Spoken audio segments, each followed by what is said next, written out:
I think the issue is, at the moment, Labour is saying it's not going to raise income tax, not even on the very richest, which Keir Starmer formally pledged to. So those who actually could afford to pay a bit more tax aren't going to be asked to. Capital gains tax, where if you make your money from stocks and shares or a portfolio of buy-to-let properties, you're not going to pay the same rate as people who work for a living pay, which would be a very fair thing to do. You're not going to do any form of wealth tax. There are various models you could use for that.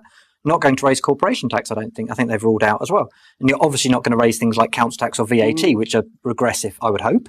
So therefore, you have to say where the money's come from. You can't invest in the NHS. You can't invest in social care. You can't invest in mental health. You can't have a fairer welfare system and raise children out of poverty unless you get more money in. And saying, well, we'll go for growth. Well, okay, you might do, but that may take a long time. We've had 15 years of stagnation virtually in the British economy since the banking crash. You would also recognise, Andrew, that we have said that we will abolish the non-dom tax status, and that's how we're going to... Very small pocket change. Come on, that's not a big tax change. That's going to bring in massive revenue. If you think and you've already spent that. That's not extra money for the NHS. That's not extra money for mental health. That's not extra money to tackle child poverty. But if you think that making sure all children have free breakfast clubs in primary schools. It's a very good policy. Absolutely. I'm not against it. What I'm saying is it's quite small scale on the scale of what you are going to face when you come into government.